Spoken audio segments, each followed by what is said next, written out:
Hey folks, it is Diecastbuffet here again. Today we have one of my favorite builds of all time.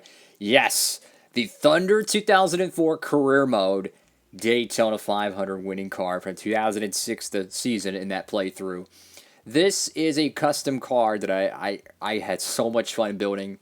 I've had this thing built for a while, but I have not done a review on it, and we're going to be doing a review on this. So this is a plastic display case of the car that won the Daytona 500. We'll be talking about a little bit more about that win later on, but this thing is customized with the Thunder 2004 decal there. That's the career mode playthrough that's still going on the channel as of the time of this video. I got the my name right there. I got the 2006 Daytona 500 logo. I wanted to make sure we got the correct one. I didn't just want to put Daytona. I just want to make sure it's correct because this was run in the season 2006, so might as well use the correct one. And you got winner Daytona 500 February 19th, 2006 season 4. That is, I love that. That is so cool. And I have to give a huge shout out to my friends for making the template for this car. If you want to go check out his Instagram page, I'll have a link down below that, so make sure you go check him out. He designed this paint scheme. I built the race car. So let's go ahead and pop the top on this case and check out the diecast. Here she is, folks. Right out of the good old little plastic case, and check out this diecast here. So this is built with a Chevrolet Monte Carlo, the 03 to, of course, the 2005 era Monte Carlo. Now, truth be told, I should have used a 2006 one or perhaps a promo one to have the proper front valence and the proper rear bumper, because they were much more, flat nosed, so to speak, for the plate cars in those years. But that's okay. So this is the first completed one. I actually have another one I'll show a little bit later on camera from that series. But this is a very, very fun car to build. The confetti job on this one, believe it or not, is actually very much inspired by Jimmie Johnson's 2006 Daytona 500 win. If they're planning to use that amount of confetti on Jimmie Johnson's car in the 06 500, well, shouldn't we use the same one, right? Again, I didn't design this car, so I can't take credit for that. I have to give a huge shout out to my friend for hooking me up with that one. So obviously in the game, you're not able to have chrome lipped wheels. So we pretty much added those, after the fact. If I could have chrome lipped wheels, I would. That's the signature for Buffet Racing South. How MWR has chrome wheels, or X, Y, and Z. That's our signature for RT. So this car features not only a window net that is, obviously modified and stuff like that, but it also has an interior. And it's hard to see. This thing is screwed down to a base, but you can see a little bit of that silver inside the car. That's, the chassis, the cockpit area, and whatnot. That's all detailed. The dashboard, even the gauges are painted on this thing. You might not be able to see it, but the gauges are actually painted on the car. Steering wheel's painted. I believe the shifter is as well. So there's a lot of detail in that regard. The confetti is just like the 2006 Daytona 500 one. It's a very patriotic one, so that's pretty cool. I mean, just look at that. I mean, could you imagine pulling into victory lane, NASCAR and NBC, smoke everywhere, and you could just hear the engine just rumbling, and then you got all this confetti that just fires all over the car. Pretty cool. And this is made with the same number font from the game. We were sponsored by Whitetails Unlimited, fictionally, in the game. We won the Daytona 500 there. And how we did so, we used the two-tire strategy. So we almost crashed out at one of the 500s trying the two-tire strategy, and it cost us, I think, the 04 Daytona 500 victory, and we won it in 06. It was 04, 05 in that playthrough. It's still going on to this day as of right now. But yeah, it was very fun. You can see some dirt and grime on the front nose of the Monte Carlo. You got the left side decals. Just so much little details and stuff. I mean, I could go on and on and on about all the little details and fixtures we put on this car. So much work went into it. Of course, at the back end of the car with the Maxell decals there. But yeah, we pitted for 4 tires. It was two-stop race. We pitted for 4 tires. Went back out there, and we somehow stayed out front long enough after taking 2. We pitted first time, took 4, and we were to win the Daytona 500. Now, the car was actually pretty clean, though. So that if hypothetically the car was destroyed, I would add that to it. I actually have a car over here I'll be showing in a moment. You're going to like it. It's from the first one of the playthrough. But yeah, you can see the tires are very scuffed up as well. There's a little bit of some dirt and grime to it, which that's what I want. I want this car to look, I want it to look the part. You can see a little bit of tire build up. But I mean, I love this. I love that game. It's the best NASCAR game ever, and I really never see anyone build customs from their career modes in any NASCAR game. And I figured, you know what, we're doing a YouTube series on it. Why not have ourselves make a Daytona 500 winning one? I won the was a 2010 Daytona 500.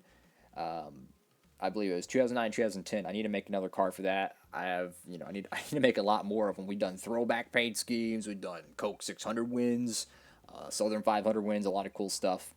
But the number font, so cool, actually having the right number font from that game. Now, obviously, the brown on the car is actually supposed to be black. It looks good, like brown, to tell you the truth.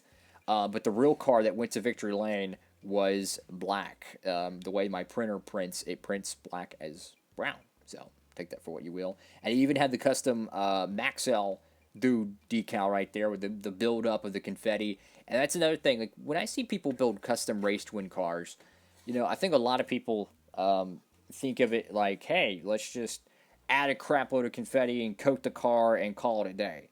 I mean, you could do that if you really wanted to, but when I do confetti, I like to make sure that we do it in a way that is believable. So if the confetti shoots from the nose of the car and goes over the top of the car, I want to make sure that confetti looks like that. If there's any cardboard cutouts on the top of the car, I want to make sure those spaces are gapped. Another thing is which way the car facing in Victory Lane, and then I like to make sure there's a lot of build up at where the cow flaps are, the spoiler, different things like that. I understand, it can be a little bit more complicated to do that, but to me, I want to make sure the car is realistic as possible. So what I'm going to show you here, guys, is not 100% finished, and I will say I've been working on this car, get this, since 2019. I do like one thing on it every year. So this is our Sonoma first win from the 2004 season. Again, this car is not finished yet. It's unfortunately this one I had to make it with paper decals because my printer just doesn't like to print things. But anyways, this car was heavily damaged. We roughed up the competition at Sonoma, and you can look at this. I mean, that's die-cast metal. Like, we were able to get that bent. We were able to cut that and shape it and mold it. I mean, this is the first time I truly made a real damaged car. It still needs a lot of weathering effects. Obviously, I want to make confetti and stuff like that. But you can see on the side, look at that.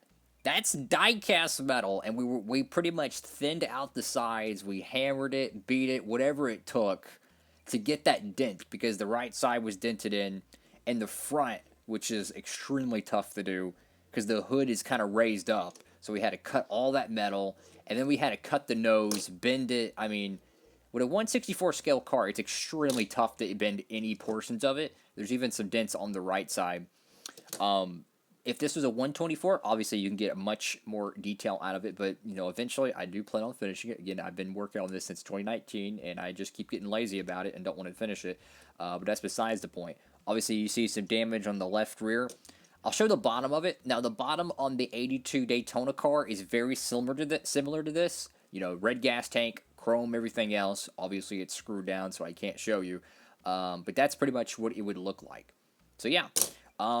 I would love to make more of these cars eventually. The problem is that my printer sucks when it comes to printing things half the time.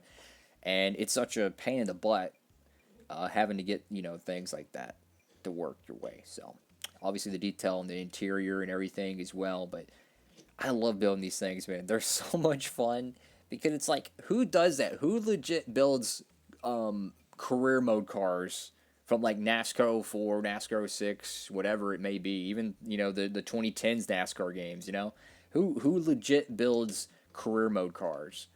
And this was our first win. We had to get aggressive. We pretty much, if you thought Ross Chastain was aggressive at COTA, you have no idea how dirty we raced in 04 trying to win that race. Which, fun fact, we won Chicago the next week. No, we won Daytona, and then we won Chicago the next week. So we got our first 3 career wins in 3 races. It was really crazy. But yeah, that's that. So, I'm going to end the video on that, fellas. Thank you all so much for watching the video. If you can, please give it a huge thumbs up. And, of course, if you want to help support the channel and get $5 off on shipping over there at Circle B Diecast, make sure to check out the promo code Diecastbuffet, and you'll save a whole bunch over there, guys. Make sure to check it out. Helps out the channel. Helps me be able to make videos like this. So, what do y'all think about these two NASCAR Thunder 2004 career mode cars? If you are a fan of the series, it is still going. I plan on doing 18 seasons of it. I think we're on like season 9, season 10 of it. And there's some championships we've won as well. So that's another thing I want to do. And we've won 2 championships, 2009 and 2010. And I want to build those eventually. But yeah, that's just kind of an idea. I love just letting the creative juices go and just going crazy and building these cars.